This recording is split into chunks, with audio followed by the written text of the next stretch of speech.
Each baby we meet in the here and now presents a primary subjectivity and is able to discriminate the communication coming from the mother or the psychoanalyst. This communication occurs through an affective language, where gestures, facial expressions, voice musicality, and body expression occupy the place that is not yet possible to be assured by verbal language. However, even though understanding occurs through the non-lexical aspect, verbal interpretation is present and is essential not only for the baby, but for the work of restoring the mother's narcissism, an indispensable condition in any treatment with babies. Talks on Psychoanalysis shares topics published in the IPA Society journals and Congress debates worldwide, brought to you in the voices of the original authors. We hope this window will allow you to experience the depth and breadth of psychoanalytic thought around the world. This podcast has been created by Gaetano Pellegrini and edited by Gaetano Pellegrini and Andy Cohen. Introduction read by Andy Cohen. To stay informed about the latest podcast releases, please sign up today. In this podcast, we hear from Débora Regina Unikowski about the baby on the couch. Here she shares insights about her work with babies and parents and how this helps us better understand the baby within the mind of the adult. These findings provide an illuminating framework for working with patients during the pandemic. The Baby on the Couch is also the title of her course offered at the Psychoanalytic Society of Rio de Janeiro in 2018, which was also presented at the 27th Brazilian Congress of Psychoanalysis in 2019. Débora Regina Unikowski, born in Porto Alegre, is a training analyst, child and adolescent psychoanalyst at the Psychoanalytical Society of Rio de Janeiro, and current director of the Institute for Teaching Psychoanalysis. Her interest in babies and the beginnings of mental life goes back to her internship at the Unité des Petits at the Rothschild Foundation in Paris, working with Myriam David, where she observed young, at-risk children in the prevention of autism and childhood psychosis. She also worked with pregnant women in Venezuela and participated in the action formation research conducted by Serge Lebovici, observing and treating mothers and babies in a child mental protection center. Now, back in Brazil, in addition to working in private practice in Rio de Janeiro, Débora also disseminates psychoanalysis among health and education professionals.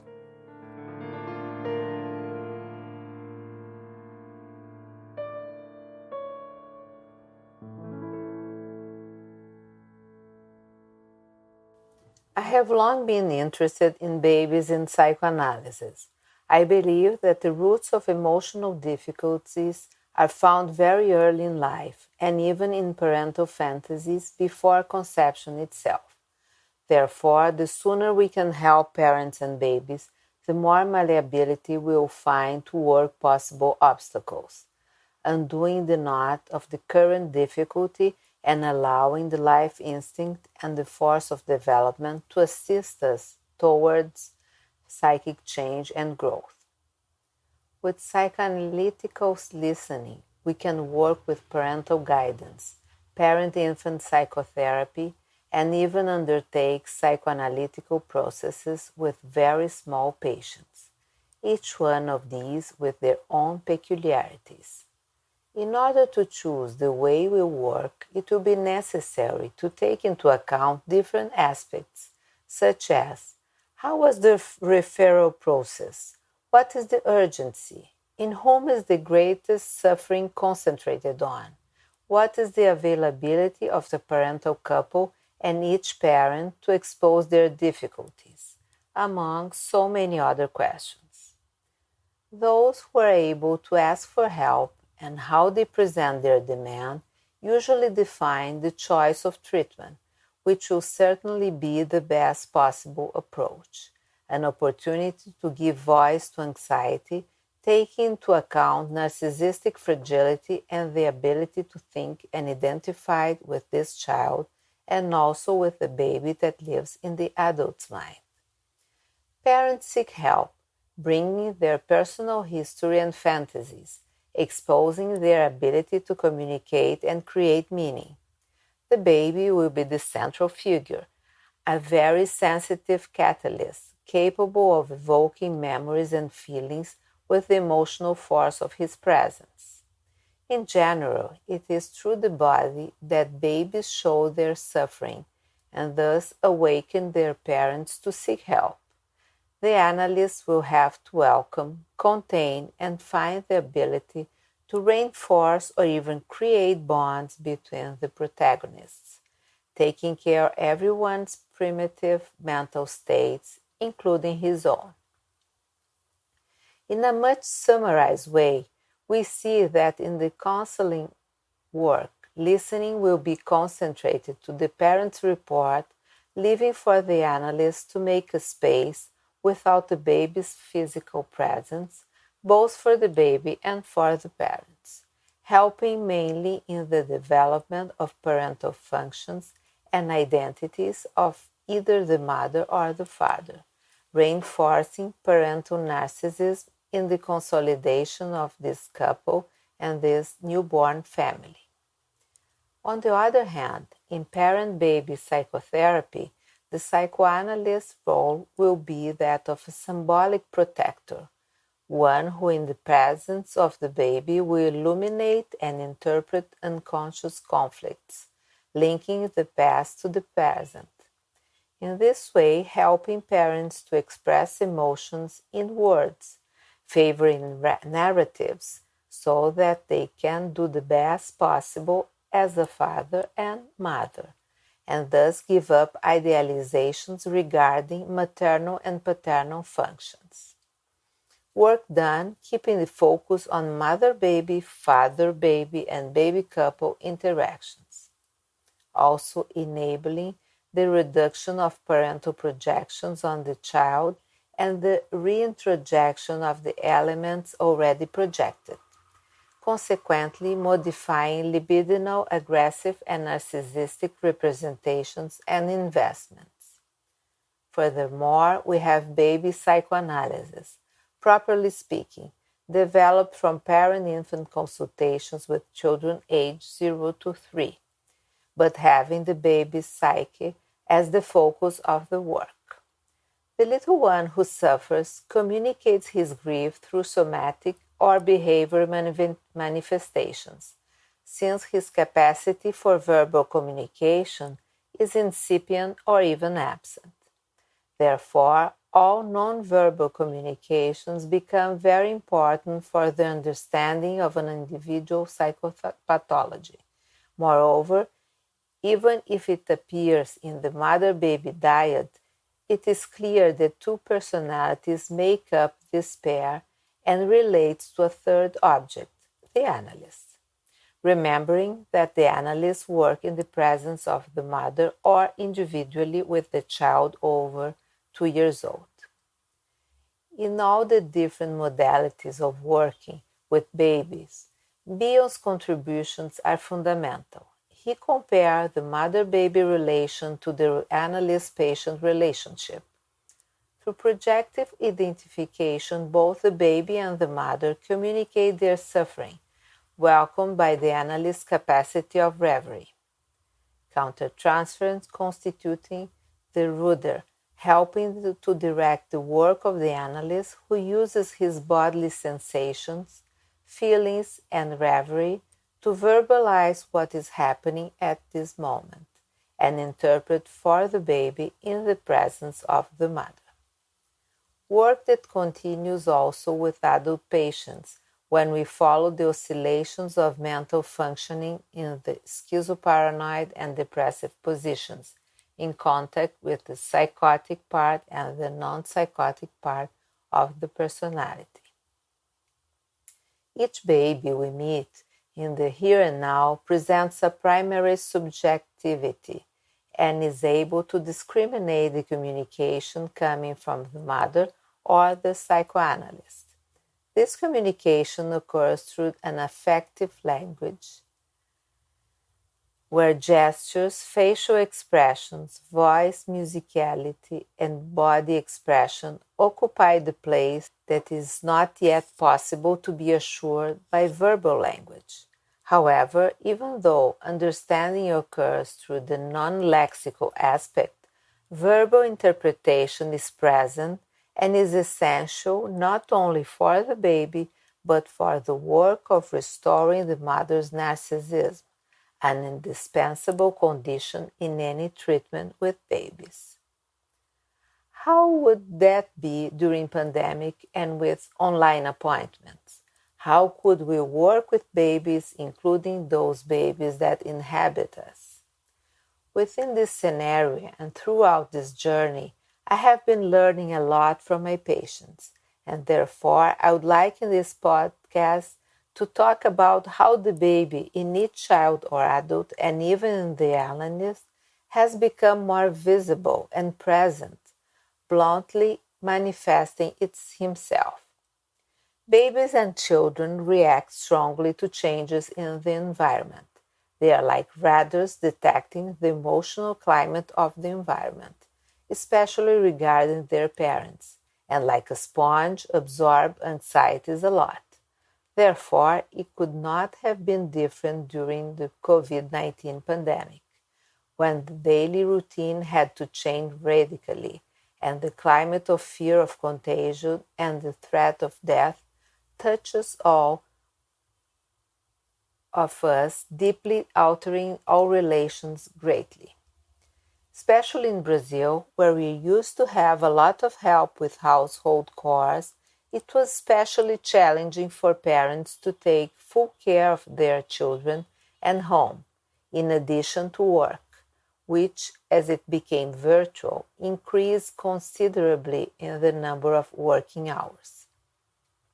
Besides the haunting or real loss of employment and concerns about family finances and the falling of the economy have generated a climate of general insecurity and fear about the future.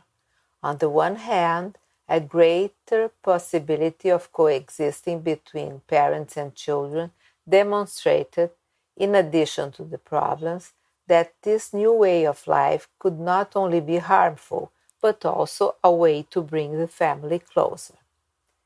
If on the one hand, socialization in daycare centers and schools disappeared and teachers limited themselves to online contacts with students, on the other hand, the presence of parents working at home could be beneficial when the irritability of the overload of professional and domestic work allow it.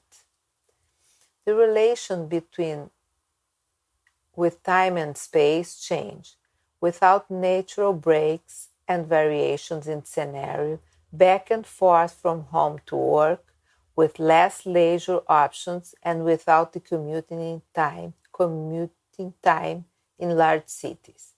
Meetings took place outside the usual hours, and we saw distressed parents going out of their way to help their children with school duties, often putting the little ones to sleep and returning to the computer for even longer, following work through the night and experiencing an endless repetition.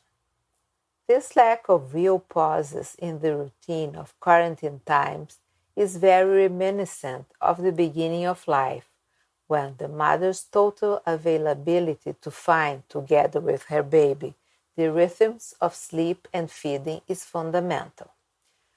Moment when the 24 hours of one day join those of the next day, giving the impression that there is no differences, not between day and night, nor between mother and child, making us believe that the rest of our lives will be of prompt attention to the other, with no place for resting or any free time for the mother, where postpartum depression finds fertile ground and sometimes puerperal psychosis can erupt. It is the time for development of the reverie function, this ability to harbor the child's anxieties and with which mother will update her primitive anxieties. Nevertheless, however good the mother's relationship was with her own mother, insecurity would be present with doubts, fears, and anxieties, for fear of not understanding baby needs. In fact, this moment of initial chaos becomes less threatening when the father, the pediatrician, and the grandmother, not necessarily in this order of importance, are able to reinforce the mother's narcissism. Therefore, they can give support so that the mother can fully use her capacity of reverie. Confinement in the pandemic reactivated the beginnings of existence, and we all, in one way or another, experienced moments of regression. Nightmares stirred up the sleep of parents and children quite a lot, and many double beds became like camping, with the whole family gathering there, as if the parents could reincorporate the babies already born. Bodies glued together to appease deep anxieties, parents calming their children, and children taking the place of phobic objects for their parents. To undertake children in psychotherapy online was quite new, even though we had accumulated the experience of telephone or Skype sessions with adults. Moreover, many babies got help indirectly through their parents in analysis. Most patients talked about their internal chaos and their fantasies of abandonment through complaints about their children's demands for attention or their problems with demanding bosses. Arduous tasks to be able to handle so many things in a world upside down, where maintaining an analytical process was the lifeline and, at the same time, one more requirement among many favoring various resistance. Requests to reduce the number of sessions or even interrupt treatment when the patient did not have a good object interjected that could allow himself to believe in the ability to manage this new reality with his analyst. We all plunged into anxiety and distressing situations, which led us to get in touch with very old experiences. The fear of contagion and the disease itself, with its terrifying threat of death, the danger arising from all sides and mainly the result of relations with our peers, has greatly affected us. It was necessary to keep a distance not only from strangers, but also to separate from friends and family. Bodily closeness has become an imminent danger and has turned lovemaking into a lethal threat. Death was present with the aggravation of shortening farewells and mourning rituals. The houses became war shelters, real bunkers, and staying home meant a return to the supposedly protected maternal womb. Protection that after several months became for many a claustrophobic prison. It was necessary to accept the anguish of each patient, implicit in content and emotions mixed with their family and work relationships, at the same time that we needed to deal with our own distress. We listen and work through reports from adult patients about their experiences as parents of their children and of their parents, as to deal with virtual life and the impact of this new reality on family life. Unveiling internal worlds affected by the pandemic. Now, to speak more directly about the baby on the couch, let us return a little to the origins of the mind, the function of fantasy, and the anguish of separation. Let us remember that the genetic charge composes the mind, whose content is amalgamated with the experiences in utero, later developed with the exchange with our first objects. Raw material of mental life, the unconscious fantasies determine the color with which the individual perceives his internal and external world, define how he relates to other people and how he lives each experience emotionally since the beginning of life, modifying transference and counter-transference in the analysis. Unconscious fantasies form the basis of our daily work. They arise in the psychoanalytical setting through dreams, free associations, as well as in non-verbal communications, apprehended by our listening and observation skills, with fluctuating attention, neutrality, abstinence, and having counter-transfers as a compass. We try to put into words the patient's unconscious communication, but also what our own unconscious let us know in each session.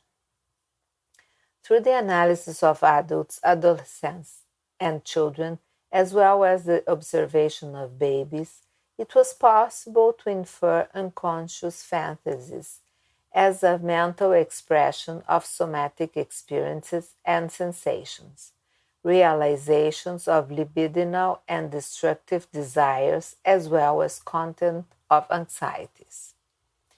It may seem strange to put the fantasies of very small babies into words, and to describe them was one of the merits of Susan Isaacs in her article The Nature and Function of Fantasy of 1952.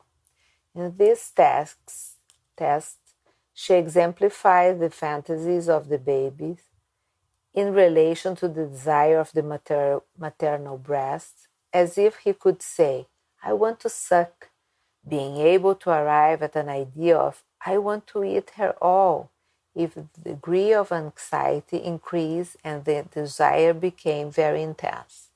On the other hand, trying to avoid the loss of the mother or her pleasure, the fantasy could be expressed in words such as, "I want to keep her inside me." These are common fantasies that reappear both in the analysis of children and adolescents, as well as in adults.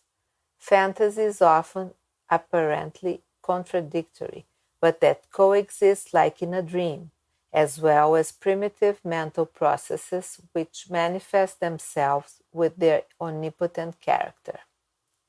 Thomas Ogden, reviewing this fundamental article by Isaacs in the International Journal 2011, considered her greatest contribution the notion that fantasy is the process that creates meaning and is the way in which feelings, defense mechanisms, impulses, bodily experience, and others exist in unconscious mental life.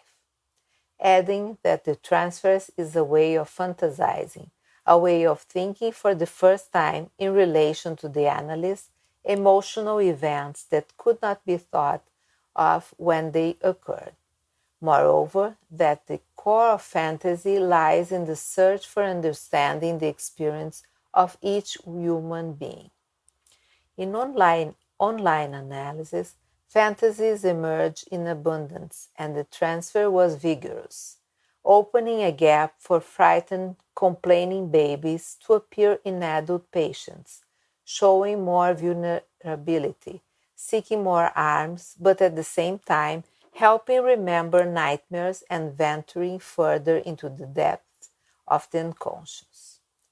Ancient paranoid contents were interpreted, mainly the fear of being contaminated by everyone, including the analysts who answered by video or phone.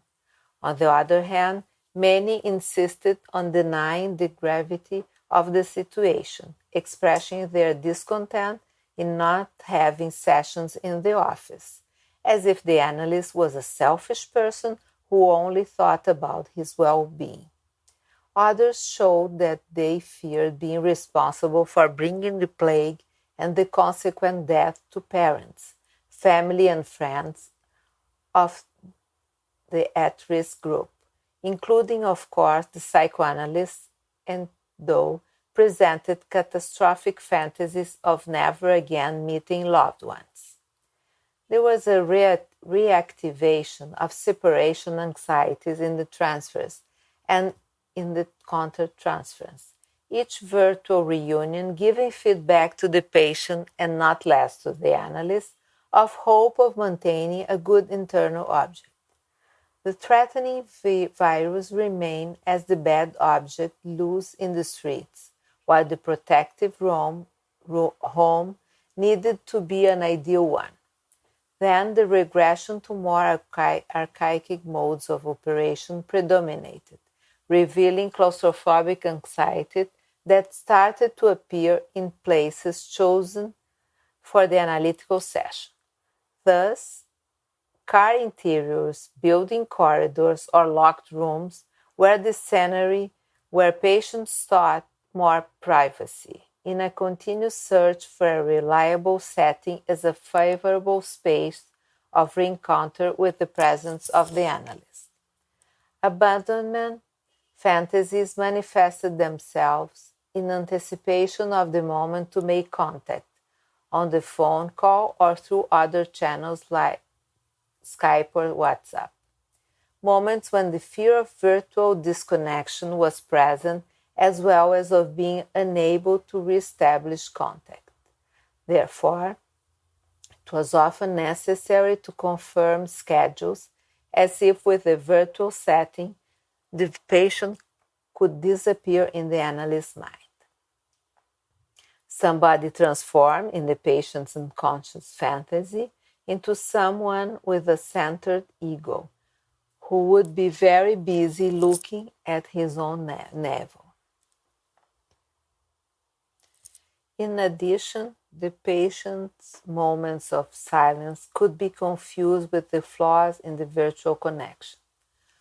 On the other hand, the words penetrating our ears directly through the headphones, the patient's anxieties as well as ours, determinate countertransfers as they pave the way for more unconscious communications and the constant need for self-analysis, including increasing analyst dreams with several patients and even former analysts.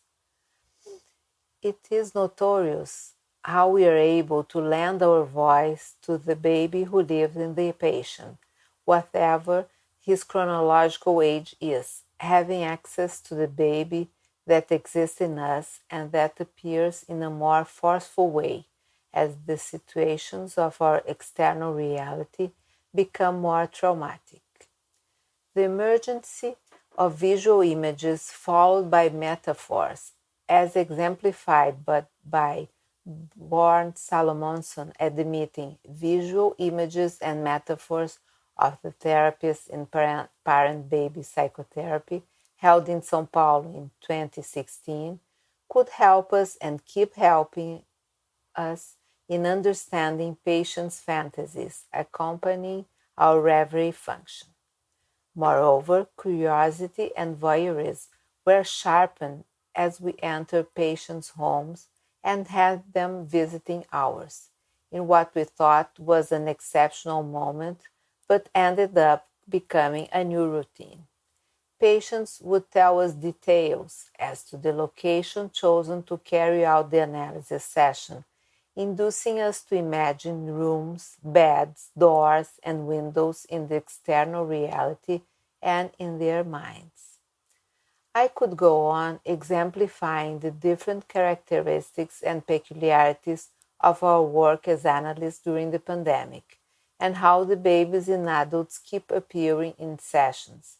But now arise new questions about the desire as well as the implicit resistance to return to the office or not, including all possibilities of returning alternately, that is, with face-to-face and virtual sessions, evidencing without any doubt that the setting is in the analyst's mind and that the analysis as well as life is extremely dynamic.